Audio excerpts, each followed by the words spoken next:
Hi everybody, welcome to Khong Driving. We are in One Utama shopping complex and this is the launch venue for the all-new Mercedes EQE. So what is the EQE? The first E is, of course, it is the electric, and also the next E at the back is the E Class. So basically this is what you would call an E Class electric car. The difference is it's not built on the existing E Class platform, but a totally electric platform. So this one is, other than the fact that it has the E, it is a totally different vehicle. And how much does it cost, guys? It's 419,888. So if you have 420,000, maybe a little bit more with insurance, this might be a car you'll be looking at. Okay? And what's different about this electric car from others? Well, first of all, it has one of the largest batteries we've come across in a long time in an electric car. It is all of 90 kilowatt hours. So based on the WLTP test, the range of this 90 kilowatt hour battery is between 587 to 669 kilometers. The WLTP rating for this is 660. So take into account our aircon and a little bit of idling and driving a bit fast. I think between 400 to 500 kilometers is quite reasonable, right? So your range anxiety won't be so bad with this car. So I got a friend who drives another EV and that has about 500 range, and he charges his car maybe once every 2-3 days. Now, in terms of charging, you can charge this car using the DC charger or the AC charger. Using the AC charger, which is the one that you will have at home if you bought this car, an AC charger, that will give you about 8 hours of charging time, between 10 to 100% of charge. And with the DC charger, if you have a DC charger around 170 or 180 kilowatt hour, it will take you only 32 minutes. So this is what they plan to do. They said that they're going to have charging stations all over the country along the North-South Highway, and they're going to start using DC chargers. So for a car like this, where you can have what you might call a splash and dash, it would only take 32 minutes, so it will not disrupt your journey that much. But however, the 660 kilometer range should see you from JB to almost to Alostar, yeah? So you don't have to worry so much. But of course, in actual life, with a bit of traffic jam here and there, the range will be a little bit shorter, but it's good to know that you have this type of range. Okay, so let's take a look at the outside of the car. As with all electric cars, they do not have a grille. So instead, they have this piano black thingy, and this is the driving sensors and the cameras here. And of course, you have LED lights. And this one it's not so Mercedes as we know it, but of course, this is the big emblem that tells you this is a Mercedes. Okay, let's take a look along the sides. Okay, a little bit of information about the size of the car. Let's see. This car weighs all of 2.355 tons. That's it. 2,355 kilos, and the length is very long, 4940 mm, and the width is 1906 mm, and the height is shorter than me. Yeah, it's 1.492 mm. Yes, this is a car that's shorter than me, but then a lot of cars are shorter than me nowadays. Now, the EV wheelbase, can I just close the door a second?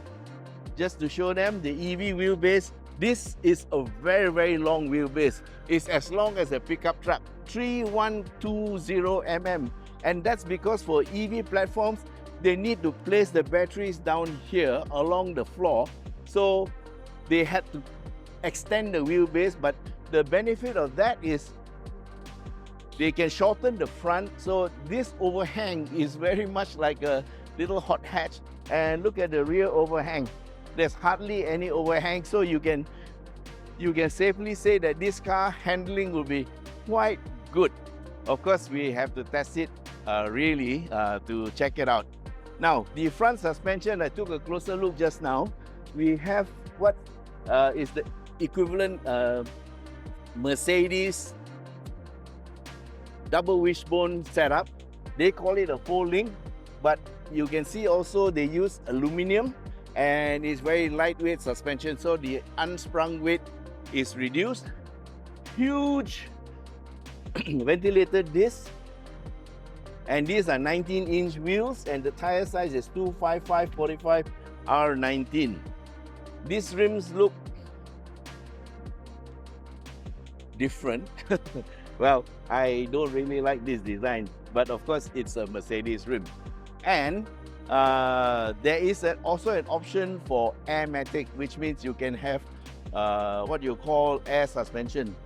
At the back, you also have huge discs, and yes, they are also ventilated. And from the description, it is a multi-link suspension. So this suspension is very much the same as the normal E Class that we are used to, and the S Class. Okay, and the only thing I would worry about is the ground clearance. Because of the very long wheelbase, you might have some issues clearing the center. Okay, now looking at the door handles, this is a bit different. This one is, look at this door handle. Normally it is recessed, but because the door is open that side, this comes out. Along the side, you can see this very coupe-like roof, and this one actually reminds me of the CLS type of build. I'm not sure whether this window is wide enough. I had some issues with the CLS where I couldn't reach out to get the toll, but nowadays with RFID and smart tech, that's not so much of a problem. And then down here you get this coupe-like look at the back, and we go now to the back end of the car. LEDs, I suppose, and this is a light that goes through from one side to the other. It's not actually joined, but you can see it's quite seamless. And of course, this is the model plate EQE 350 Plus. Okay, this is the boot area, and since we're at the back, okay, there's no spare tire. So this one looks like a tire repair kit and air inflator. So you get electric boot. Whoops. Okay, let me show you something else. What is this? Left hand side. Oh, it's the recliner for the left seat and right seat. Of course, there's somebody inside the car. So this is the electronic recliner. Let's see.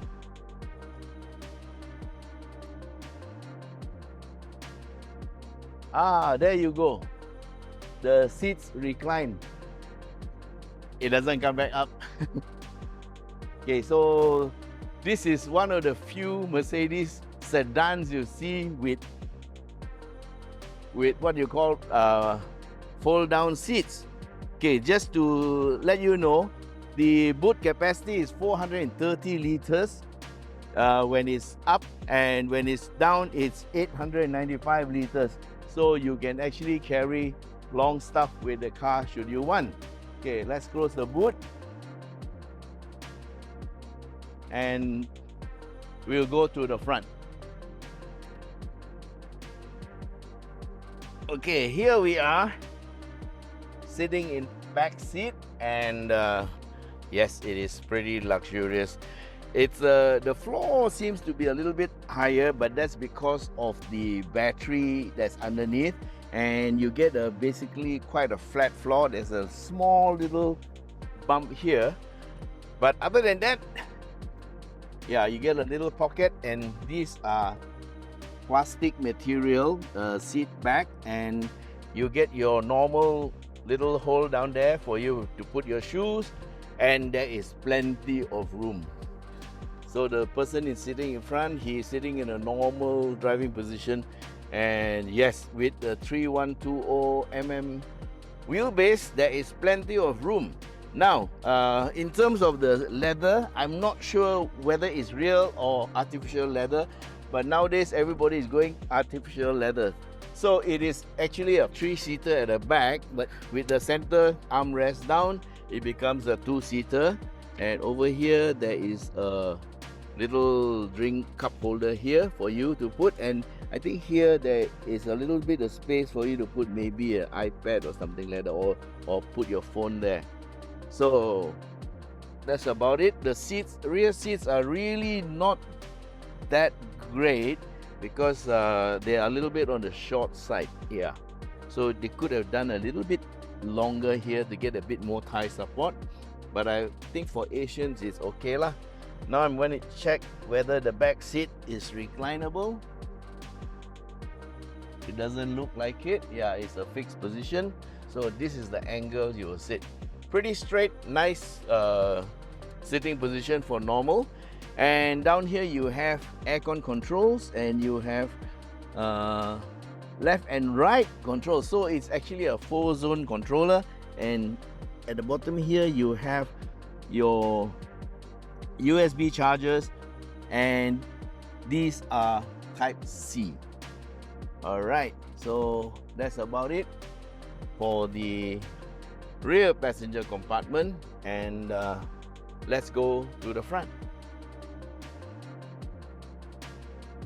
Okay, let's get into the driver's seat. Okay, so earlier I said that the driver's seat is in the default position, but actually it's a bit far back for me. So for me to get the right position, I actually have to move the seat quite a way forward. So that's additional 2 or 3 inches at the back. But anyway, just for the ease of presenting it, let's just use this position. Okay, steering is adjustable for reach and rake, and is electrical, so that I like. Okay, the steering is not bad, nice feel, nice and thick, and it looks like it's leather wrapped. And you have paddle shifters, but I think these must be the regen pedals, because this car only has a 1-speed transmission. Yeah, and the drive lever is here on the right, in the tradition of Mercedes cars now, and it's a nice slim reverse up, neutral, center, and down for drive, and the parking brake is on the little button here. Other than that, this is your signal and your wiper controls.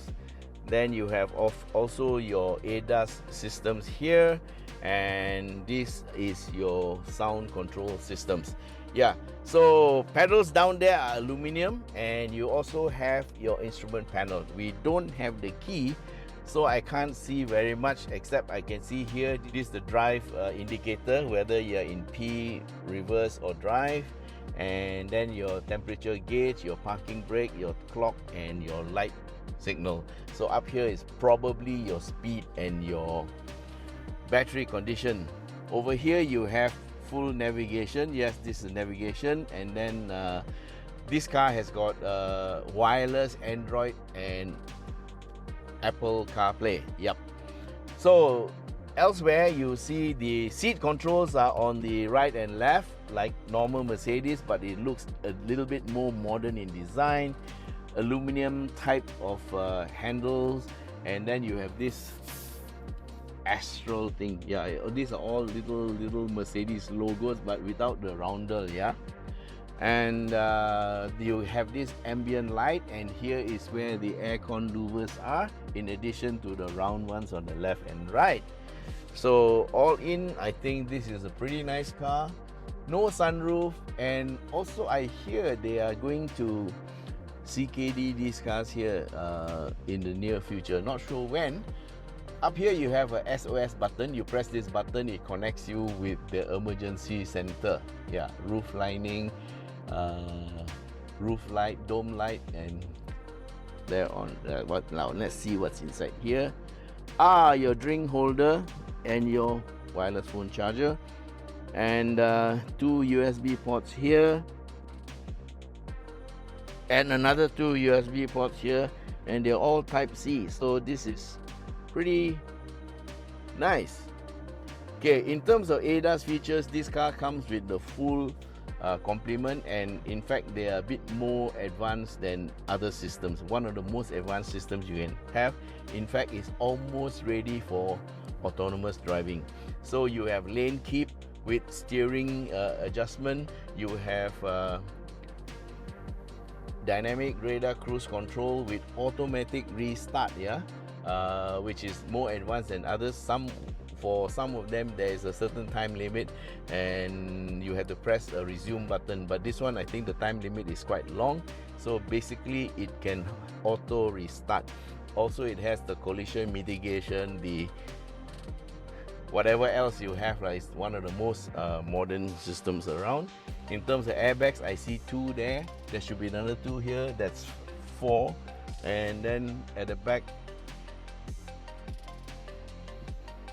they didn't mention, but it's at least 6 or 8 airbags. And so the aircon control left and right is, you must be locked in. This is a home button, yeah. And you have your drive info, phone, radio, apps. Oh, it's internet friendly too, so it's like a mini computer. Okay, so that's about it for the car, and I think it looks pretty good. Okay guys, so that's it for our very quick walk around of the EQE. The latest E Class all-electric sedan from Mercedes Benz, and is available now, yeah? 419,888.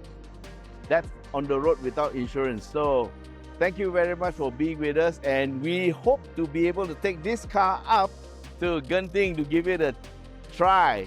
All right then, thanks very much for watching our video, and till we meet again in the next video. Bye.